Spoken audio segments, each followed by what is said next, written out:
this manifesting thing. Yeah. How long have you been into that? When I had my heart broken, yeah. What year was that?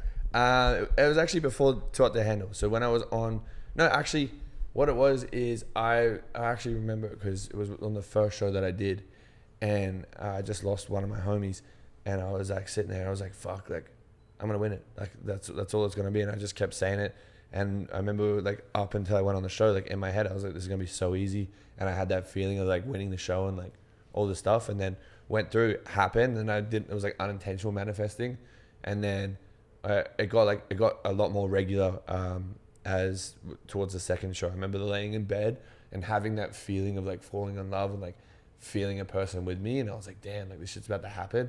Went on the show, fell in love, had that whole feeling, and then when we broke up the first time, I remember I watched this guy called Charlie Rocket, and he was talking about his whole journey and how he got to where he was. So I wrote down in like my dream journal like all the shit that I wanted to happen, and it all just started happening.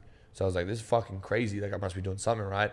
And then I just started telling people about shit that hadn't happened, but I was like, yeah, it's about to happen. Don't worry about it. And then it's all gone crazy. So I have a question about the manifest, because I fully like my life is like a product of this. My entire life is a full product of this. So my question to you is, do you now, knowing that like that's kind of how you've gotten to where you are, or you attribute some of that to how you've gotten to where you are, do you now like consciously try to think about your thoughts more like on the day to day? Yeah, and what kind of practices do you practice that like strengthen that connection? You know what I'm saying? We have our goal, like just crazy goals, like in our kitchen, like on a whiteboard. They're just there, just so we can see it every day. Like, and how we like, me and my roommate, we have like, sometimes we'll just sit down together and just like have like a manifest afternoon where we just talk about shit that we want to have him manifest for each other. We just have that. The biggest thing is like having, it's not like I want it, it's like I already have it. Like that's what I tell everyone. It's like you just have to have the feeling of already having it.